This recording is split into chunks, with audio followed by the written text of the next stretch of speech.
Welcome back. 17 minutes past 6 on this Friday morning. Now, in 2006, the Freedom of Expression Institute lodged a complaint with ICASA against the SABC following a report that some political commentators were banned from the SABC for being critical of government. ICASA's Complaints and Compliance Committee presided over the matter and ruled that it did not have jurisdiction over the editorial independence of the SABC. But the FXI appealed the ruling, and it was confirmed on appeal. Now, the FXI then referred the matter for review to the South Gauteng High Court. And this week, the court ruled that ICASA does have the responsibility and jurisdiction to hear the matter. The authority, however, has stressed that the decision that the High Court overturned was made by the Complaints and Compliance Committee, not by ICASA.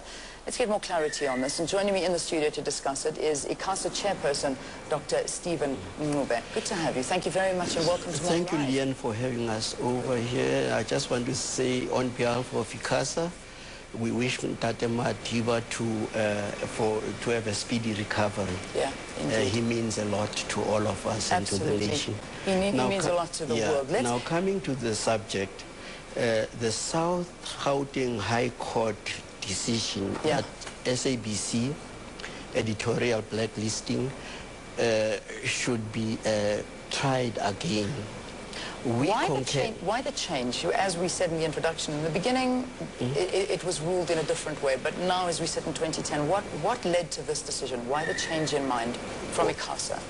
No, actually, to be quite honest, because of the scope and magnitude of the problem, ICASA has a special body, things that the council could not finalize, in their own ingenuity, is always referred to the CCC. CCC is an autonomous body created by ICASA to handle such matters so that there should be neutrality in the decision. And this CCC is composed of eminent people, and the judge presides over that. Yeah. The judge was rather scathing of ICASA during his ruling. The judge was rather scathing of ICASA during his ruling. He said that the committee's refusal to preside over the matter gives the impression SABC can act with impunity. What is your response to these comments? No, I really concur with the judge that that committee, the CCC, since it is autonomous, it has to take an in-depth look of the matter and make sure that it exhausts all the, permutations that are surrounding that matter, and then come up with a verdict. Yeah. But what I want to emphasize is that ICASA has no jurisdiction over what the CC comes out with. Yeah. Why did it take a court ruling for ICASA to get involved? I mean, the FXI had a valid complaint saying that the SABC seemed to have banned certain analysts. Is this not a legitimate concern? Why did it take the ruling for ICASA to act? No, ICASA is always a transparent, body. Whatever complaints come in, they look at it as a council, and if they feel that the matter cannot be closed, within what they are discussing, cannot reach a logical conclusion on the matter, they then refer it to CCC. Yeah.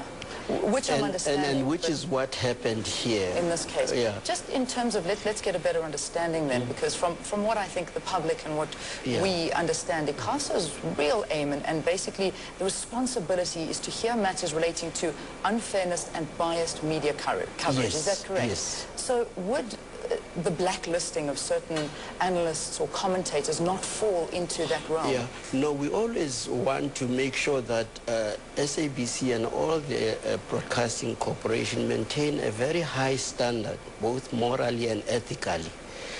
But when issues come that are problematic, that are within this blacklisting element, and we could not fully understand or comprehend, why these things are happening, we then do not want to pass a careless judgment, as ICASA, even though our councillors are expertly qualified and they are interdisciplinary in their approaches. But when we feel that the severity of the matter is so serious that it requires a separate body, that's when we refer this matter to the CCC. Yeah. The CCC is our own creation based on the ICASA Act. Let me ask you this question. You were not the chair at the time when, when this case came about. Being the chair now, say this case had to arise as you are sitting as chairperson, would you have looked into it as ICASA? Oh, certainly. Most certainly. You would have made a different decision. Yeah, but I do not want to say that often people, when they assume a responsibility, they don't want to take responsibility in terms of interregnum. When Leanne sits here and when you leave and a new person comes here, there must be continuity. And this is one of the biggest problems in South Africa right now, is that when a person takes over something, it's as if he has parachuted from heaven and it discards what has happened. I take full responsibility of what happened in the past because I see myself as a continuity of ICASA. However, you would have done things differently. Oh, most certainly. So let's now look forward. When will the Complaints and Compliance Committee actually convene to have a look into this matter? Right now, Leanne, I can safely say that the whole CCC is being re-engineered.